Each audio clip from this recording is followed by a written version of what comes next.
अस्सलाम वालेकुम, welcome to my channel doctor Hafiza Mahak pharma. और इस उम्मीद के साथ कि आप लोग खैरियत से होंगे अपनी वीडियो का आगाज करती हूँ। क्या आप ऐसा एक्सपीरियंस करती हैं कि आपके सर में दर्द रहता है, या आप ऐसा एक्सपीरियंस करती हैं कि बैठे बैठे आपको चक्कर आने लगते हैं, आंखों के गिर्द अंधेरा आता है, या सितारे से चमकने लगते हैं, दिल की धड़कन तेज हो जाती है, या आपको घबराहट सी महसूस होने लगती है, कोई काम करने खड़ी होती है तो बहुत जल्दी थकावट का शिकार हो जाती हैं, या ऐसा होता है कि चलती हैं तो बहुत जल्दी सांस फूलने लगता है। अगर ये सारी अलामात आपके अंदर हैं तो आज की वीडियो आपके लिए है। जी हाँ, आज की मेरी वीडियो का टॉपिक है खून की कमी यानी एनीमिया। देखिए, बेसिकली खून की कमी है क्या? अगर ये सारी अलामात आप में आ रही हैं तो इसका मतलब है कि आपको ऑक्सीजन सही से नहीं मिल रही है। और खून का मकसद क्या होता है कि टिश्यूज तक ले जाके सारी ऑक्सीजन को कारामद बनाना। अब अगर जो है खून हमारी ऑक्सीजन को पहुंचा रहा है तो खून में ऐसा क्या है भाई?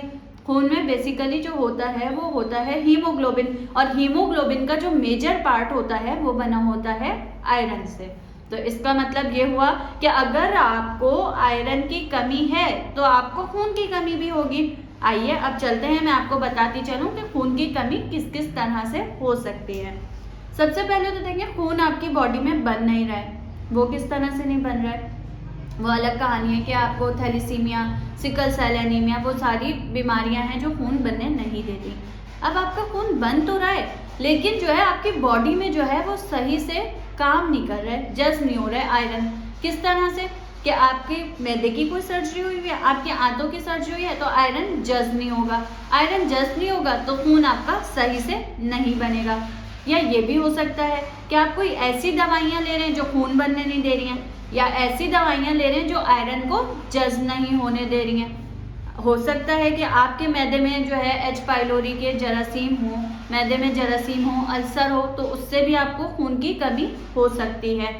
उसके अलावा बच्चों में मोस्ट कॉमन कमी क्या होगी कि बच्चों में अव्वल तो आयरन की, पाकिस्तान में हर दूसरा बंदा आयरन की कमी का शिकार है। बच्चों में अगर जो है कीड़े होंगे पेट में तो उन्हें खून की कमी का शिकार हो सकते हैं। उसकी क्या अलामत हो सकती हैं? बच्चों की पॉटी की जगह पे जो है वो ऐसे खुजाते रहेंगे, खराश सी होगी, भूख नहीं लगेगी या भूख बहुत ज़्यादा लगेगी, चिड़चिड़ापन बच्चों को रहेगा और थकावट का एहसास होगा। अगर पेट के कीड़ों की अलामत हैं तो ऐसा है कि फिर उनको खून की कमी होगी। इसके अलावा और क्या क्या हो सकता है? एब्जॉर्प्शन सही से नहीं हो पा रही है, मोशंस आपको लगे हुए हैं, उस वजह से भी हो सकती है। ब्लीडिंग हो रही है, ब्लड लॉस हो रहा है। किस तरह से ब्लड लॉस हो रहा है आपका कि आपके पीरियड्स जो है ना हर महीने बहुत ज़्यादा हैवी ब्लीडिंग हो रही है, तो इस वजह से आपका जो है खून की कमी हो सकती है। अल्सर्स हैं, अब अल्सर अंदर ब्लीड कर रहे हैं, आपको पता ही नहीं चल रहा है। अलामत क्या हो सकती है? काली बहुत डार्क पॉटी आने लगेगी, तो ये भी जो है खून की कमी की एक वजह हो सकती है। इसके अलावा विटामिन B6, B12 और फॉलिक एसिड की कमी खून की कमी करवा सकते हैं, क्योंकि ये जो है सेल्स, रेड सेल्स बनने में बहुत ज़्यादा अहम किरदार अदा करते हैं। अगर फॉलिक एसिड या विटामिन B12 की या B6 की कमी होगी तो आपका खून नहीं बनेगा सही से। खून सही से नहीं बनेगा तो इसका मतलब है कि अल्टीमेटली आपको खून की कमी होने लगी है। प्रेगनेंसी मोस्ट कॉमन कॉज है आयरन डेफिशिएंसी एनीमिया की।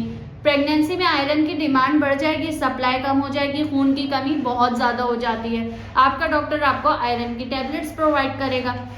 अगर आप सब्जियां खा रहे हैं ज़्यादा, गोश्त नहीं खाते, आयरन की कमी होगी। अगर गोश्त ही गोश्त खा रहे हैं, हरी सब्जियां नहीं खा रहे, फॉलिक एसिड, विटामिन B12 की कमी हो सकती है आपको, इससे भी खून नहीं बनेगा। मतलब आपने जो है दोनों चीज़ें बिल्कुल बैलेंस लेके चलनी है। अगर आप 2 बार हफ्ते में सब्जी खा रहे हैं तो 2 बार ही आपने गोश्त खाना है। इससे क्या होगा? आयरन की भी आपकी रिक्वायरमेंट पूरी हो रही है, फॉलिक एसिड और विटामिन B12 की भी आपकी पूरी जो है रिक्वायरमेंट हो रही है। आपने ये भी नज़र दौड़ानी है कि आप मेडिसिन कुछ ऐसी खा रहे हैं वो कैल्शियम के एब्जॉर्प्शन पे तो असर नहीं कर रही हैं, आयरन के एब्जॉर्प्शन पे तो असर नहीं कर रही हैं, फॉलिक एसिड की एब्जॉर्प्शन पे तो असर नहीं कर रही हैं। तो ये सारी चीज़ें आपने देखनी है, ये अलामत हो सकती है। अब आते हैं कि भाई क्या क्या हो सकता है अलामत। आपका जो है दिल की धड़कन तेज़ हो जाएगी, इसके साथ साथ घबराहट होने लगेगी, आंखों के गिर्द अंधेरा आने लगेगा, बैठे बैठे चक्कर आने लगेंगे, 2 कदम चलेंगे सांस फूलने लगेगा। ये सारी अलामात जो है वो खून की कमी की हो सकती हैं।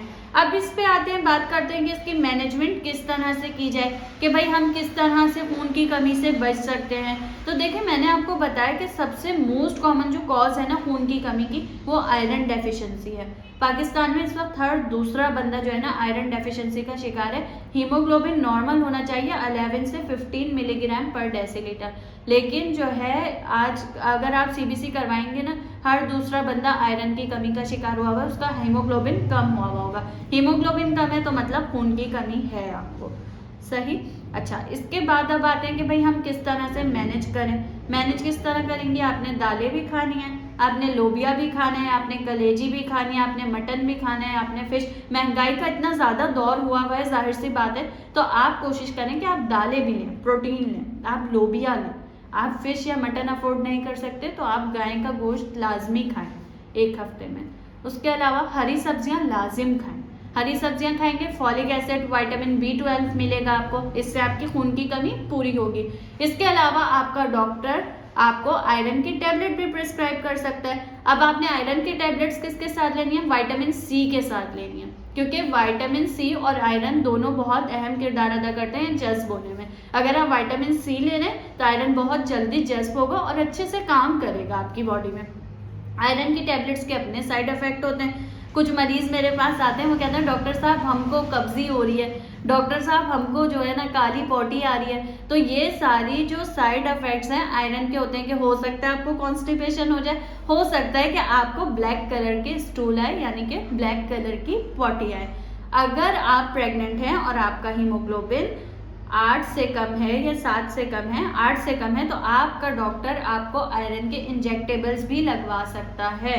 और आयरन के इंजेक्टेबल्स लगवाने के बाद आपने अंदाजन जो है 15 दिन का रेस्ट करना है या 15 दिन का इंतज़ार करना है। उसके बाद आपका जो है हीमोग्लोबिन लेवल नॉर्मल आता रहेगा। उम्मीद करती हूँ कि आज की वीडियो आपको पसंद आई होगी। मजीद इसी तरह की इन्फॉर्मेटिव वीडियोस देखने के लिए मेरे channel dog talk with doctor Hafiza Mahak Fatima को सब्सक्राइब करें, इस वीडियो को लाइक और शेयर करें। हमारे साथ रहिए, मिलते हैं अगली वीडियो में। अल्लाह हाफिज।